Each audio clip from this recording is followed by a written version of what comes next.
students. This is a video which is going to tell you how embryology leads to basic scheme of histology. Okay, so let's start with the very initial stages of life when zygote turns into a 4-cell stage. By cleavage it turns into a mulberry ball like appearance, morula, gradually, and then after some time the two layers primitive ectoderm and hypoderm lead to the formation of trilaminar embryo. Okay, trilaminar embryo, this is trilaminar embryo, and it is a result of a group of cells which are known as notochord, and these are a group of cells located in primitive ectodermic layer. They signal the nearby cells to multiply very fast, and because of these cells multiplying so fast, there is migration of cells that I'll deal in different video. Okay, so because of all this and many more events, 3-layered embryo is formed, and this is known as, the event is known as gastrulation. As a result of gastrulation, the 3 layers are formed: definitive ectoderm, mesoderm, and definitive endoderm. Okay, this is a cross section or transverse cut section of that embryonic ball. This inner ball now is surrounded by a cavity filled with fluid. The ball is placed at one end. Okay, at this pole there are 2 poles, vegetative pole and the other pole. This ball is now known as inner cell mass, and it has differentiated into 3 layers after gastrulation. The surrounding layer of this developing embryo is also formed by the primitive ectoderm, and these are the trophoblastic layers. Syncytotrophoblast and trophoblast. I'll tell all these details in some other video. In this video, I am going to discuss how embryology leads to basic scheme of histology. What is the basic scheme of histology? I have told you that there are only 2 types of organs. There are only 2 types of organs in animal body. In any animal body, there are only 2 types of organs.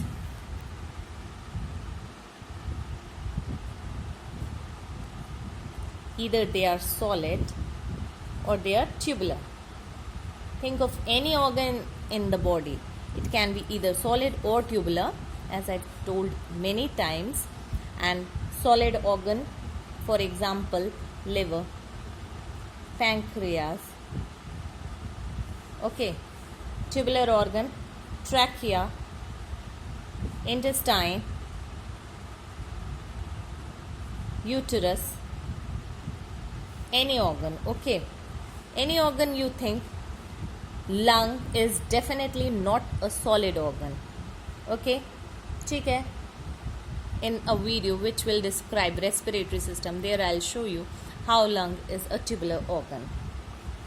So the organ can be either solid or tubular. The whole body, you can think of any organ in the body, in any animal body, in any vertebrate animal body, developed mammal, the organ can be either solid or tubular. Okay, so and the basic scheme in solid organ is that if you cut a section of solid organ, or if you think of a solid organ as a whole, it is surrounded by a tough capsule. It is surrounded by a tough capsule to provide protection. Anything which needs protection, God has provided it a surrounding layer. Okay, so the solid organs are surrounded by a capsule, and within that organ, within the bulk of that organ, lies the basic parenchymatous cells. Parenchymatous cells are those cells which perform the basic function of the organ. Okay, and stroma consists of the supporting cells. Okay, so यहाँ पे इस organ में, ये जो solid organ है, safety के लिए ईश्वर ने कैप्सूल दे रखा है. This capsule surrounds any solid organ is surrounded by a tough capsule. Okay, it can be single layered, it can be double layered. Okay, then within that organ, within the bulk of that organ lies the cell. Which cell? The cell which is going to perform the basic function of that organ, for which that organ is destined. For example, in liver, if we consider liver, so main function of liver is detoxification, conversion of glucose to glycogen, conversion of nitrogen to urea through urea cycle, and all these functions are going to be performed by specialized cells, and they are known as hepatocytes. So these cells come under parenchyma. They may be arranged in a definite pattern within this bulk, or they may be arranged irregularly. Okay, जैसे liver में definite pattern में arranged होती हैं, जबकि pancreas में indefinite pattern होता है, irregular pattern होता है. The other type of cells which are present in stoma of any solid organ are the supporting cells.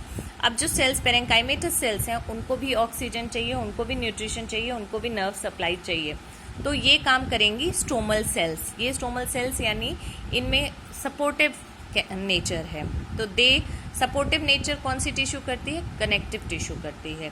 तो stoma consist of fibres, connective tissue fibres, collagen fibres, basically reticular fibres. More ever energy के लिए blood चाहिए, glucose वहाँ से आएगा किसी भी solid organ में, तो ब्लड वेसल्स होंगी, नर्व सप्लाई होगी. All this comprise of stroma. कोई सॉलिड ऑर्गन में लोब्यूल्स हमें मिलेंगे. वो लोब्यूल्स कौन करेगा? यही कैप्सूल के रेस से चले जाएंगे. The capsule sends trabeculae into the bulk of the solid organ, and the solid organ is divided into lobules. Okay, कोई भी solid organ आप सोच लीजिए, थायराइड ग्लैंड सोच लीजिए, लिवर सोच लीजिए, पैंक्रिया सोच लीजिए, जिसमें भी लोब्यूल्स अगर आपको मिलते हैं तो वो लोब्यूल्स कैसे बने हैं? Because of the trabeculae sent by capsule of that organ. ये लोब्यूल्स एक पर्टिकुलर शेप के हो सकते हैं, और ऐसा भी हो सकता है they are not of a definite shape. Okay, कई बार ऐसा होता है the bulk of the organ is not divided into lobules, for example in pancreas, तो उसमें कोई भी ट्रेबेक्यूले नहीं आएगा इस कैप्सूल से. Okay, now coming to tubular organ. Tubular organ जैसे कि ट्रैकिया, जैसे कि इंटेस्टाइन, वो एक आप समझ लीजिए सिलेंड्रिकल पाइप जैसा होता है.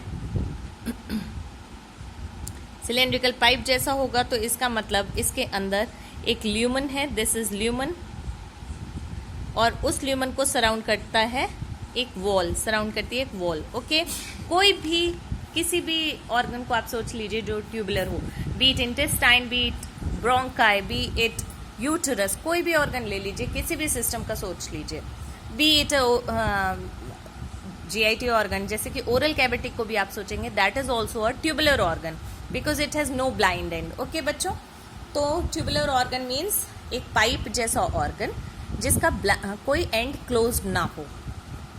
ये ऐसा हो सकता है कि एक क्रेनियल एंड कॉर्डल एंड पे दूसरा ऑर्गन हो, क्रेनियल एंड पे दूसरा ऑर्गन हो, बट बंद नहीं है कोई and, that means it is a tubular organ. Okay, so tubular organ में क्या होगा? जैसे कि सिलेंड्रिकल पाइप में क्या होता है, जो एक ओपनिंग, दोनों ओपनिंग्स होती हैं, बीच में स्पेस होती है. वैसे यहाँ पे ओपनिंग्स हैं और बीच में स्पेस है. बीच में स्पेस को ल्यूमन कहते हैं. ओके, और जैसे कि पाइप में होता है एक वॉल होगी, वैसे ही एक वॉल होगी इसमें भी ट्यूबुलर ऑर्गन में. और ये वॉल क्या होता है?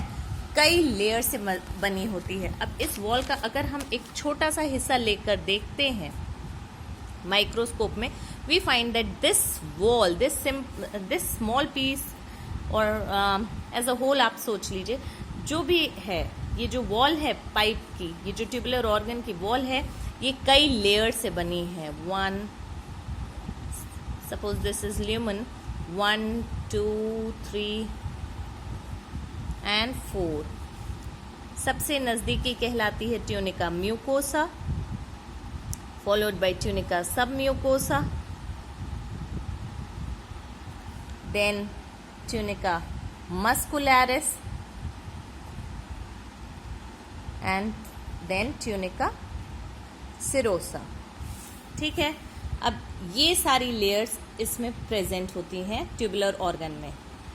ल्यूमन है, ल्यूमन में या तो एयर जाएगी अगर रेस्पिरेटरी ऑर्गन है, अगर डाइजेस्टिव सिस्टम का ऑर्गन है then food will be there, अगर एक्सक्रीटरी ऑर्गन है then waste products will be there, अगर रिप्रोडक्टिव सिस्टम है देन डेफिनेटली ओवरी और sperm will be there. Okay, ठीक है। तो जो सराउंडिंग लेयर है वो सबसे नजदीक है यहाँ पे सबस्ट्रेट की। Substrate can be air, substrate can be food, substrate can be excretory waste, it can be anything. So the layer nearest to the substrate is known as tunica mucosa, और जो सबसे नजदीक होगी सबस्ट्रेट के वो ही सबसे ज्यादा बेहतरीन तरीके से काम कर सकेगी उस सबस्ट्रेट पे। जैसे कि अगर हम बात करते हैं रेस्पिरेटरी सिस्टम की, तो रेस्पिरेटरी सिस्टम में अगर हमें सिर्फ एयर को पास करना है तो भी सबसे नज़दीकी लेयर ही काम करेगी। अगर हमें कुछ एब्जॉर्ब करना है, कार्बन डाइऑक्साइड रिलीज करना है, ऑक्सीजन एब्जॉर्ब करना है, तो भी यही लेयर काम करेगी। तो जो भी बेसिक काम करने वाली है वो सबसे नज़दीक होती है सबस्ट्रेट के। डाइजेस्टिव सिस्टम की बात करें, अगर इंटेस्टाइन में एब्जॉर्प्शन है काम, तो ट्यूनिका म्यूकोसा ही सबसे नज़दीक है। जो सबसे नज़दीक वाली लेयर है वो ट्यूनिका म्यूकोसा कहलाती है, और ये उसके सबसे नजदीक है substrate which is present in lumen. It is followed by tunica submucosa, then tunica muscularis and lastly but not least tunica serosa. Okay, अब देखिए यहाँ सॉलिड ऑर्गन में पेरेंकाइमा में बेसिक फंक्शनल सेल्स थी, ठीक है, और स्टोमा सपोर्टिव सेल्स थी। यहाँ बेसिक फंक्शनल सेल्स हैं ट्यूनिका म्यूकोसा में, सपोर्टिव सेल्स। अब इन सेल्स को भी सपोर्ट करने के लिए मुझे चाहिए एक ग्रुप ऑफ सेल्स, वो ट्यूनिका सबम्यूकोसा करता है। Tunica muscularis as the name suggest muscles होती हैं। Tunica serosa, okay, I am going to tell you just now. अब पूरी बॉडी में चाहे वो सॉलिड ऑर्गन हो चाहे वो ट्यूबुलर ऑर्गन हो, only 4 types of tissue are there. कौन कौन सी टिश्यू होगी? Epithelial tissue, connective tissue, muscular tissue and nervous tissue. Okay, पूरी एनिमल बॉडी को सोच लीजिए आप, इन 4 टिश्यूज के अलावा कोई 5वीं टिश्यू एनिमल बॉडी में नहीं पाई जाती है। ओके,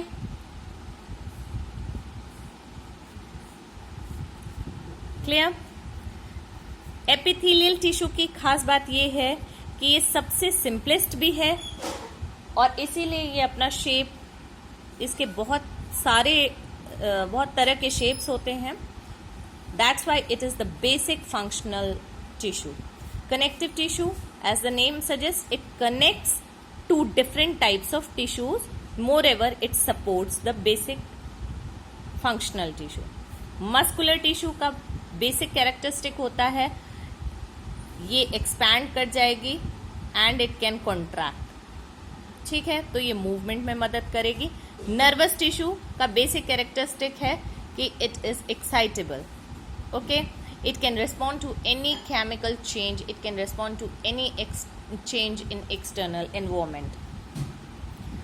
सबसे सिंपलेस्ट है एपिथेलियल टिश्यू एंड सबसे स्पेशलाइज्ड है nervous tissue. So degree of specialization increases as we go from epithelial to nervous tissue. Epithelial tissue being the simplest and nervous tissue being the most complex or most specialized. जैसे जैसे हम specialisation की तरफ बढ़ते हैं we lose some basic characters. जैसे जैसे आप मैथमेटिक्स में अगर आपने स्पेशलाइजेशन किया है, you start forgetting Hindi or English or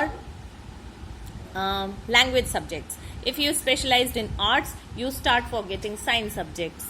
तो वही हाल है नेचर का भी, जैसे जैसे स्पेशलाइजेशन बढ़ेगा वैसे वैसे कुछ बेसिक फंक्शंस घटते चले जाएंगे.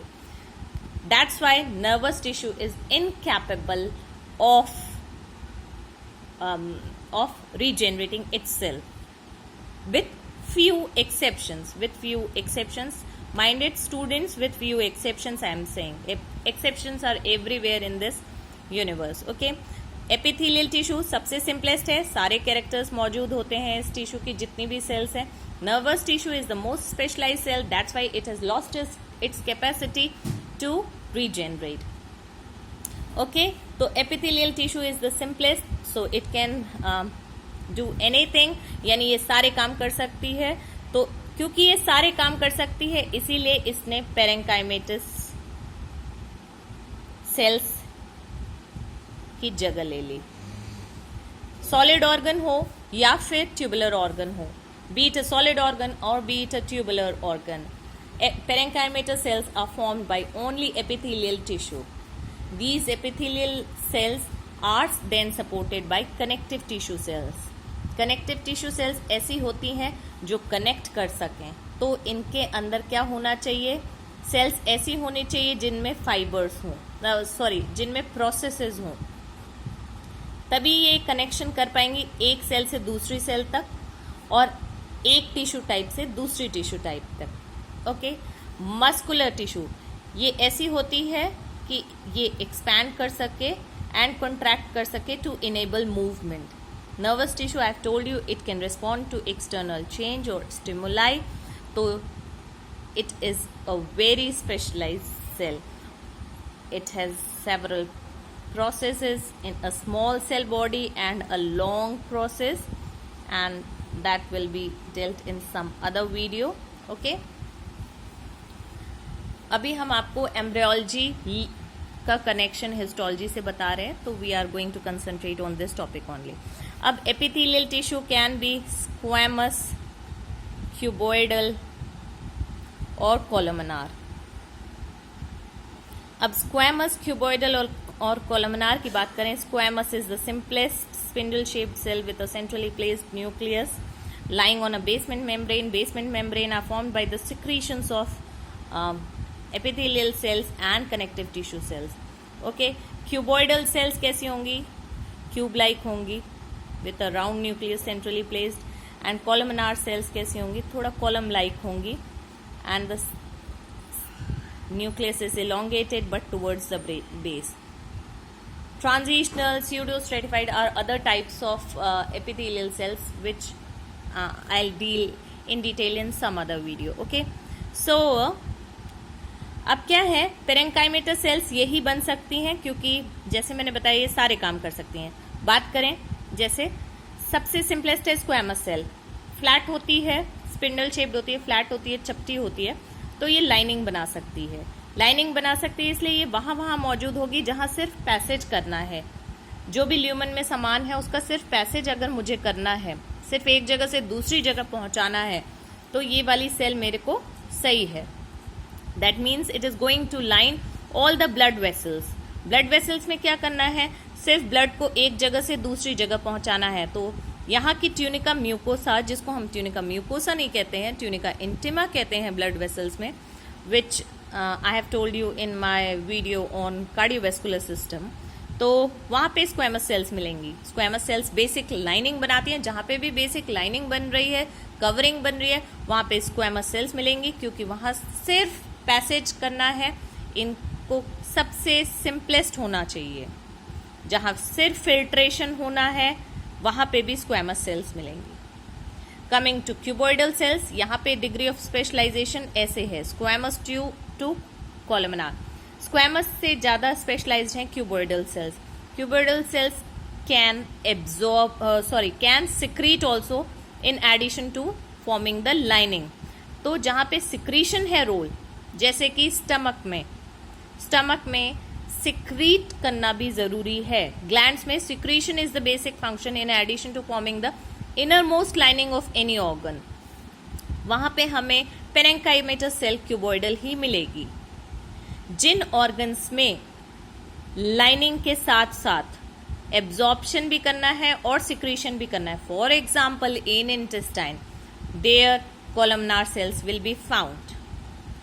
ये सबसे ज़्यादा स्पेशलाइज्ड हैं एपिथेलियल टिश्यू में और इनका काम क्या है कि ये सिक्रीट भी करती हैं, एब्जॉर्ब भी करती हैं और लाइनिंग तो बना ही रही हैं. तो ये वहीं पे मिलेंगे जहां ये तीनों काम करने होंगे. So this is the basic scheme. फिर ट्यूनिका यानी पेरेंकाइमेटस सेल्स सिर्फ एपिथेलियल टिश्यू बनाती है. तो अगर सॉलिड ऑर्गन में भी पेरेंकाइमा आप देखेंगे तो आप एपिथेलियल टिश्यू को ही पाएंगे. यहाँ पे पेरेंकाइमेटस टिश्यू ट्यूबुलर ऑर्गन में हमें मिलेगी ट्यूनिका म्यूकोसा में. तो tunica mucosa will always be formed of epithelial tissue. Okay. Tunica submucosa ये सपोर्टिव लेयर है. तो यहाँ पे हमें डेफिनेटली कनेक्टिव टिश्यू मिलेगी in addition to blood vessels and nerve supply. And glands will also be found here in tunica submucosa. क्योंकि tubular organs में जरूरी नहीं है सिक्रीशन मेजर फंक्शन हो. कई जगह सपोर्टिव फंक्शन होगा सिक्रीशन. तो वहां पे जहां सपोर्ट करे होंगे वो ट्यूनिका सब म्यूकोसा में हमें ग्लैंड्स मिलेंगे. ओके. यहाँ स्ट्रोमा में connective tissue, muscular tissue and nervous tissue मिलेगी सॉलिड ऑर्गन्स में. मस्कुलर टिश्यू पतले पतले रेशे हमें मसल फाइबर्स के हमें मिलेंगे सॉलिड ऑर्गन्स में. ओके. पतले पतले रेशे हमें मिलेंगे मस्कुलर फाइबर्स के. कुछ हमें ट्यूनिका सब म्यूकोसा में भी कई ऑर्गन्स में मिलते हैं. But basically muscular tissue is found in tunica muscularis in case of tubular organs. Tunica serosa, the outermost layer. Since the outermost layer in tubular organs is just a lining layer, तो वहाँ पे हमें epithelial tissue मिलेगी और epithelial tissue will thus be formed of squamous cells. Okay, now coming back to pavilion, हम यहाँ पे थे. ये 3 layers बन गई थी. 3 layers के बाद this is the transverse section of after gastrulation. Okay, this is the lateral or medial view. Blue colored is ectoderm, definitive ectoderm, followed by mesoderm and then endoderm. कुछ समय बाद इन 3 layers के बीच intraembryonic coelom बन जाता है. Intraembryonic coelom, which I'll tell you in separate video on embryology. तो क्या होता है? Now this is again a transverse section. If I cut this transversely, I can see this type of structure after the formation of intraembryonic coelom. Mesoderm folding हुई है, ये folding हुई है, endoderm fold हो गई है. फिर उसके बाद थायराइड ग्लैंड के वीडियो में मैंने फोल्डिंग थोड़ा सा समझाई है. And I will make another video on embryology after some time. फिर क्या होता है आफ्टर फोल्डिंग ऑफ एंडो